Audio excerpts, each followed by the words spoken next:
വരാനിരിക്കുന്ന Ajanta Ellora international film ഫെസ്റ്റിവലിൽ 2025 പത്മവാണി life time achievement അവാർഡിന് അർഹനായത് ആരാണ്? സായി പരഞ്ച്പേ. AIFFന്റെ പതിപ്പ് 2025 ജാനുവരി 15 മുതൽ 19 വരെ ഛത്രപതി സംഭാജി. 86 വയസ്സുള്ള പരഞ്ച്പേയ്ക്ക് 4 ദേശീയ അവാർഡുകൾ ലഭിച്ചിട്ടുണ്ട്. ചിൽഡ്രൻസ് ഫിലിം സൊസൈറ്റി ഓഫ് ഇന്ത്യയുടെ ചെയർപേഴ്സണായി അവർ 2 തവണ സേവനമനുഷ്ഠിച്ചു. 2006 ഇന്ത്യൻ സിനിമയ്ക്ക് നൽകിയ സംഭാവനകൾക്ക് പത്മഭൂഷൺ നൽകി ആദരിച്ചു. ലൂയിസ് ബ്രെയ്ലിയുടെ ജന്മവാർഷികത്തോടനുബന്ധിച്ച് എല്ലാ വർഷവും ലോക ബ്രെയിൻ ദിനം ആചരിക്കുന്നത് ഏത് തീയതിയിലാണ്? ജാനുവരി 4. ആരംഭിച്ചത് ജാനുവരി 4, 2019. UN അംഗീകാരം 2018 നവംബറിൽ. ഉദ്ദേശം ആശയവിനിമയത്തിനുള്ള ഒരു മാധ്യമ നിലയിലും അന്ധരുടെ, കാഴ്ച വൈകല്യമുള്ളവരുടെയും മനുഷ്യാവകാശങ്ങൾ ഉറപ്പാക്കുന്നതിനുള്ള ഒരു മാർഗമെന്ന നിലയിൽ ബ്രെയിലിന്റെ പ്രാധാന്യത്തെക്കുറിച്ച് അവബോധം വളർത്തുക. DGCAയുടെ പുതിയ ഡയറക്ടർ ജനറലായി അടുത്തിടെ നിയമിതനായത് ഫായിസ് അഹമ്മദ് കിദ്വായി. 1996 ബാച്ച് IAS ഉദ്യോഗസ്ഥനായ ഫായിസ് അഹമ്മദ് കിദ്വായി ഇപ്പോൾ കൃഷി കാർഷിക ക്ഷേമ വകുപ്പിൽ അഡീഷണൽ സെക്രട്ടറിയായി സേവനമനുഷ്ഠിക്കുന്നു. മധ്യപ്രദേശ് കേഡർ ഉദ്യോഗസ്ഥനാണ് കിദ്വായി. കുട്ടികളിലെ വൈകല്യം പരിഹരിക്കുന്നതിനുള്ള ഇന്ത്യയിലെ ആദ്യത്തെ റോബോട്ടിക് ഗേറ്റ് ട്രെയിനർ G-ഗേറ്റ് പീഡിയാട്രിക്സ്. രാജ്യത്തെ ആദ്യത്തെ പീഡിയാട്രിക് ഗേറ്റ് ട്രെയിനർ കേരളത്തിൽ ആരംഭിച്ചു. കേരള ആരോഗ്യ സ്ത്രീ ശിശു വികസന മന്ത്രി വീണ ജോർജ് G-ഗേറ്റ് പീഡിയാട്രിക് ഉദ്ഘാടനം ചെയ്തു.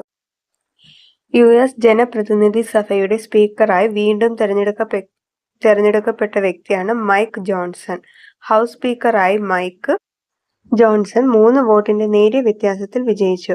റിപ്പബ്ലിക്കന്മാർ ഇപ്പോൾ ഹൗസ് സെനറ്റും നിയന്ത്രിക്കുകയും അംഗങ്ങൾ സത്യപ്രതിജ്ഞ ചെയ്യുകയും ചെയ്തു. കേന്ദ്ര ബജറ്റിൽ പ്രഖ്യാപിച്ച സ്വകാര്യ മേഖലയുമായി ചേർന്ന് സ്ഥാപിക്കുന്ന 220 മെഗാവാട്ടിന് താഴെ ശേഷിയുള്ള ആണവ റിയാക്ടർ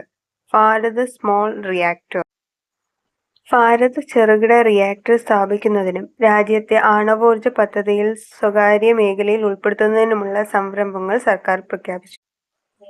ഏത് മഹാരാജാവിന്റെ നിർദ്ദേശപ്രകാരമാണ് കേരളത്തിൽ ഭാഗ്യക്കുറി എന്ന ആശയം ഉടലെടുത്തത്? ആയില്യം തിരുനാൾ. പൂനെയിൽ നടന്ന ദേശീയ അണ്ടർ-9 സ്കൂളുകളുടെ ചെസ് ചാമ്പ്യൻഷിപ്പിൽ വിജയിയായത് ദിവി ബിജേഷ്. സ്കൂളുകളുടെ വിഭാഗത്തിൽ ദിവി ബിജേഷിനൊപ്പം 206 താരങ്ങളാണ് മത്സരിച്ചത്. ഓപ്പൺ ഗേൾസ് വിഭാഗത്തിലെ ആദ്യ 3 സമ്മാനങ്ങൾ യഥാക്രമം 70,000, 60,000, 50,000 ഓരോ ട്രോഫിയുമായിരുന്നു. ഹൊറാബാഗ്രസ് ഓബ്സ്ക്യൂറസ് ശാസ്ത്രനാമത്തിൽ അറിയപ്പെടുന്ന പുതിയ ഇനം മഞ്ഞ കൂരിയെ ഏതു നദിയിൽ നിന്നാണ് കണ്ടെത്തിയത്? ചാലക്കുടി പുഴ. ICAR national bureau of fish genetic റിസോഴ്സിലെ ഗവേഷകരാണ് ഈ കണ്ടെത്തൽ നടത്തിയത്. ഈ കാറ്റ്ഫിഷ് വംശനാശ ഭീഷണി നേരിടുന്ന ഹൊറാബാഗ്രസ് നൈഗ്രിക്കോളറിസുമായി അതിന്റെ ആവാസ വ്യവസ്ഥ പങ്കിടുന്നു. അന്താരാഷ്ട്ര ഹിമാനി ദിനമായി UN ആചരിക്കാൻ തീരുമാനിച്ചത് മാർച്ച് 21. 2025 ലോക ജലദിനത്തിന്റെ പ്രമേയം ഗ്ലേസിയർ പ്രിസർവേഷൻ ആണ്. ആഗോളതാപനം 1.5 ഡിഗ്രി സെൽഷ്യസായി പരിമിതപ്പെടുത്തുന്നത് ലോക പൈതൃക സൈറ്റുകളുടെ 2/3 ഭാഗത്തെ ഹിമാനികളെ സംരക്ഷിക്കും.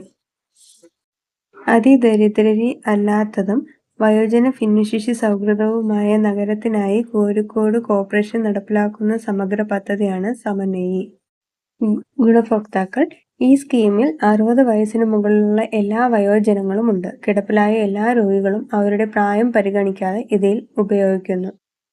ICC ടെസ്റ്റ് ആദ്യഘട്ടത്തിൽ ഒന്നാമതെത്തുന്ന Indian fast bowler Jasprit Bumrah. 1979-80 retrospective ടേബിളിൽ 2ാം സ്ഥാനത്തായിരുന്ന കപിൽ ദേവിന്റെ പേര് ഇതിനു മുമ്പ് മികച്ച പ്രകടനം. വിശാഖപട്ടണത്ത് നടന്ന ഇംഗ്ലണ്ടിനെതിരായ 2ാം ടെസ്റ്റിൽ 91-ന് 9 വിക്കറ്റ് വീഴ്ത്തിയതിന് പിന്നാലെയാണ് ബുംറയുടെ മുന്നേറ്റം. ലോക ബ്ലീസ്റ്റ് ചെസ് ചാമ്പ്യൻഷിപ്പിൽ ഓപ്പൺ വിഭാഗത്തിൽ കിരീടം പങ്കുവച്ചത് മാഗ്നസ് കാൾസൺ, യാൻ നിപോഷിനി. ന്യൂയോർക്കിലെ ഫൈനലിൽ 3.5 എന്ന സ്കോറിൽ അവസാനിച്ചപ്പോൾ ലോക ഒന്നാം നമ്പർ താരം കാൾസൺ നെപ്പോംനിയാച്ചയോട് കിരീടം പങ്കിടണമെന്ന് നിർദ്ദേശിച്ചു. ഈയിടെ അന്തരിച്ച ലോകമുത്തശ്ശി എന്നറിയപ്പെടുന്ന വ്യക്തി ടൊമിക്കോ ഇറ്റോക. ലോകത്തിലെ ഏറ്റവും പ്രായം കൂടിയ വ്യക്തിയായി ഗിന്നസ് വേൾഡ് റെക്കോർഡ്സിൽ ഇടം നേടിയ ജാപ്പനീസ് വനിത ടൊമിക്കോ ഇറ്റോക 116 വയസ്സുള്ളപ്പോൾ അന്തരിച്ചു. സ്പെയിനിന്റെ മരിയ ബ്രാന്യാസ് മൊറേറ 2024 ഓഗസ്റ്റ് 117 വയസ്സുള്ളപ്പോൾ അന്തരിച്ചതിനെ തുടർന്ന് ടൊമിക്കോ ഇറ്റോക ലോകത്തിലെ ഏറ്റവും പ്രായം കൂടിയ വ്യക്തിയായി. ഒന്നാം ലോകയുദ്ധത്തിന് 6 വർഷം മുമ്പ് യുഎസിൽ ഫോർട്ട് മോഡൽ ടി കാർഡ് പുറത്തിറങ്ങിയ അതേ വർഷം 1908 മെയ് മാസത്തിലാണ് ശ്രീമതി ഇറ്റോക ജനിച്ചത്. സെപ്റ്റംബർ വരെ ജപ്പാനിൽ 100 വയസ്സോ അതിൽ കൂടുതലോ പ്രായമുള്ള 95,000-ലധികം ആളുകളെ കണക്കാക്കുന്നു. അവരിൽ 88% പേരും സ്ത്രീകളുമാണ്. വിജയ് ഹസാരെ ട്രോഫിയിൽ ത്രിപുരയ്ക്കെതിരെ സെഞ്ചുറി നേടിയ കേരള ക്രിക്കറ്റ് താരമാണ് എ. കൃഷ്ണപ്രസാദ്. ഹൈദരാബാദിൽ നടന്ന വിജയ് ഹസാരെ ട്രോഫിയിൽ കേരളത്തിന് ആദ്യ വിജയം നേടാൻ സഹായിച്ചത് കൃഷ്ണപ്രസാദിന്റെ സെഞ്ചുറി പ്രകടനമാണ്. 50 ഓവറിൽ 327/5 എന്ന സ്കോറിനു ശേഷം ത്രിപുരയെ 182 പുറത്താക്കി ആദിത്യ സർവാതെയെയും നിതീഷ് ഐഎംഡിയെയും 3 വീതം. 5 ജാനുവരി 2005 വരെ ലോകത്തിലെ മൂന്നാമത്തെ വലിയ മെട്രോ ശൃംഖലയുടെ ആസ്ഥാനമായി മാറിയ രാജ്യം ഏതാണ്? ഇന്ത്യ. 10,000 കിലോമീറ്ററിലധികം പ്രവർത്തനക്ഷമമായ മെട്രോ റെയിൽവേ ശൃംഖല കൈവരിച്ചു. ചൈനയ്ക്കും യുഎസിനും ശേഷം ലോകത്തിലെ മൂന്നാമത്തെ വലിയ മെട്രോ സംവിധാനമായി മാറി. പ്രധാനമന്ത്രി വാജ്പേയിയുടെയും മോദിയുടെയും കീഴിൽ ഈ സംവിധാനം ഇപ്പോൾ 23 നഗരങ്ങളിലും 11 സംസ്ഥാനങ്ങളിലുമായി 1 കോടിയിലധികം പ്രതിദിന യാത്രക്കാരുമായി വ്യാപിച്ചിരിക്കുന്നു. 1984 ഉദ്ഘാടനം ചെയ്യപ്പെട്ട കൊൽക്കത്ത മെട്രോ ഇന്ത്യയിലെ ആദ്യത്തെ മെട്രോ റെയിൽ സംവിധാനമായിരുന്നു. ഇന്ത്യയിലെ ഏറ്റവും വലിയ മെട്രോ ശൃംഖല ഡൽഹി മെട്രോയാണ്. 2022 മുതൽ ഇത് പ്രവർത്തനക്ഷമമാണ്. ഇത് 395 കിലോമീറ്ററാണ്. ഇന്ത്യയിൽ നിലവിൽ 998 കിലോമീറ്ററിലധികം മെട്രോ റെയിൽ പദ്ധതികൾ നിർമ്മാണത്തിലാണ്. കേരള നവോത്ഥാനത്തിലെ ആദ്യ രക്തസാക്ഷി എന്നറിയപ്പെടുന്ന ആറാട്ടുപുഴ വേലായുധ പണിക്കർ മരിക്കുമ്പോൾ വേലായുധ പണിക്കർക്ക് 48 വയസ്സായിരുന്നു. 2025 സൂപ്പർ സൺ ദൃശ്യമായ ദിവസം ജാനുവരി 4. 2025 ജാനുവരി 4 ഭൂമി സൂര്യനോട് ഏറ്റവും അടുത്തായി വരുന്ന ബിന്ദുവിലായിരിക്കും. ഇതിനെ പെരിഹെലിയോൺ ദിനം എന്ന് വിളിക്കുന്നു. ആകാശത്തിലെ സൂര്യൻ അല്പം വലുതായി തോന്നിയേക്കാം. പക്ഷെ ഇത്രയും ചെറിയ വലുപ്പത്തിലുള്ള വ്യത്യാസം നഗ്നനേത്രങ്ങൾ ഉപയോഗിച്ച് മനസ്സിലാക്കാൻ പ്രയാസമാണ്. ഉഭയകക്ഷി ഭരണ അഭ്യാസത്തിന്റെ 42ാം പതിപ്പ് ഇന്ത്യയും ഏത് രാജ്യവും തമ്മിലാണ്? ഫ്രാൻസ്. മിഷൻ ക്ലെമൻസിയോ 25ന്റെ ഭാഗമായി ഫ്രഞ്ച് കാരിയർ സ്ട്രൈക്ക് ഗ്രൂപ്പും ഇന്ത്യൻ യുദ്ധക്കപ്പലുകളും 42ാമത് വാർഷിക വരുണാധിരാഷ്ട്ര അഭ്യാസം നടത്തും. നമ്മുടെ രണ്ട് നാവികസേനകൾക്കിടയിൽ പരസ്പര പ്രവർത്തനക്ഷമത വികസിപ്പിക്കുക.